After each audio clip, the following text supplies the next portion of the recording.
Let me start off by saying that Kenny Atkinson is a solid coach who got completely screwed over by the Nets front office and their superstars, who, let's be real, are the ones who made the decision, and that I think the Hornets did not make a big mistake or anything like that in hiring him. I think that he proved to be a good coach for young, offensively talented teams like they had in Brooklyn before KD and Kyrie got there, and I think that his time as an assistant coach for Golden State, for Steve Kerr, can only make him better considering the beautiful offensive systems that team runs.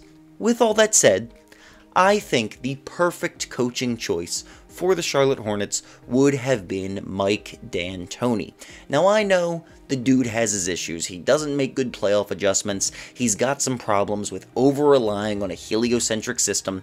We all know the Mike Dantoni problems. But what this man does well, he does really freaking well. And that is taking star caliber, or even just pretty good, offensive guards and turning them into superstars. Just imagine, you've got LaMelo Ball in the James Harden, Steve Nash type position. He's a great playmaker, he's a great scorer, he pushes the pace, he's doing fantastic, putting up these crazy numbers.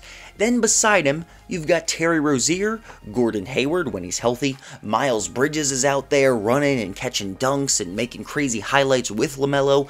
It would be absolutely insanely entertaining basketball, and I think that as a basketball fan, we're being done a disservice here by not getting to see the Mike Dantoni Charlotte Hornets team. I think it would just be so freaking cool. And if you want to say, well, you know, he's a bad playoff performer, whatever, I'm not going to disagree with you, but at the same time, let's be real, I don't think this Hornets core is exactly a contender anyway. Like, maybe LaMelo Ball develops crazy far and he's like a legit like top 10 player one day, but I'm not betting money on it. And maybe Miles Bridges continues to develop and becomes a legit all-star consistently every year, but I'm not betting on it. And maybe Gordon Hayward stays healthy, and maybe they draft some more younger guys who become really good. But I'm just saying, the odds are kind of stacked against this Hornets team.